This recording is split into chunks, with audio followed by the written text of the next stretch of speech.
कृपा आणि कृपी। कृपा आणि कृपीची गोष्ट चालू होते ऋषी शरद्वान यांच्यापासून। गौतम ऋषीचे पुत्र, धनुर्विद्येत पारंगत आणि घोर तपस्वी अशी त्यांची ओळख। त्यांचे तप एवढे तीव्र होते की देवतांनाही भय वाटे। इंद्राने त्यांचे तप भंग करण्यासाठी एका अप्सरेला पाठवले।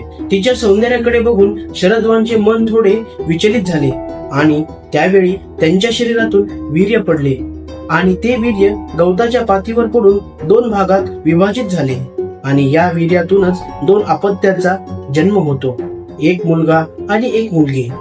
आपल्या कृत्यावर खूप दुःखी होऊन शरद्वान सगळं सोडून जंगलात निघून जातात। नमस्कार नमस्कार नमस्कार, मी तेजस, क्षणभर महाभारत या मालिकेचा होस्ट आणि तुमचा एक सच्चा सनातनी दोस्त।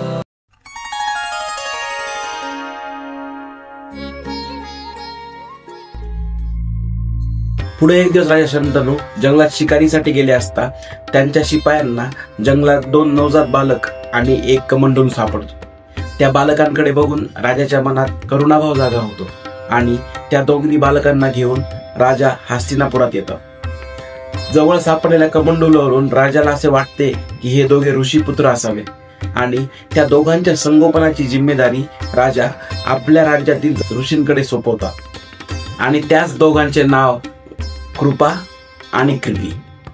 थोड्याच दिवसात कृपा युद्ध कौशल्यात प्रवीण होतो आणि धनुर्विद्येत तर तो अत्यंत पारंगत होतो।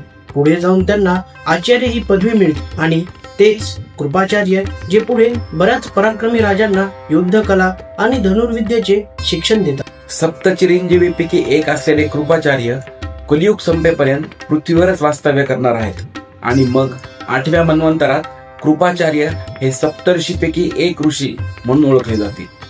त्यांची बहीण कृपी म्हणजे द्रोणाचार्यांची पत्नी आणि अश्वत्थामाची आई। द्रोणाचार्य म्हणजे कौरवांचे आणि पांडवांचे गुरु, जे युद्धात कौरवांच्या बाजूने लढले आणि अश्वत्थामा पण कौरवांच्या बाजूने लढला। पण श्रीकृष्णाने दिलेल्या एका भयानक शापामुळे तो चिरंजीवी झाला। का, कुठला आणि कोणता तो शाप, यावर मी डायरेक्ट उडी मारणार नाहीये, कारण ते प्रकरण आपल्याला पुढे बघायचं आहे।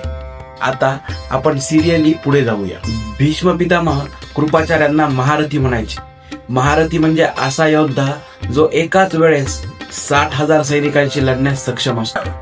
क्षणभर महाभारत या मालिकेच्या पुढील भागामध्ये आपण पाहणार आहोत एका प्रतिज्ञेची कथा। काय होती ती प्रतिज्ञा आणि कोणी घेतली होती ही प्रतिज्ञा? आपल्याला जर या प्रतिज्ञेबद्दल माहित असेल तर आम्हाला कमेंट बॉक्स मध्ये नक्की कळवा आणि आमच्या चॅनलला लाईक, शेअर, सबस्क्राईब करायला विसरू नका।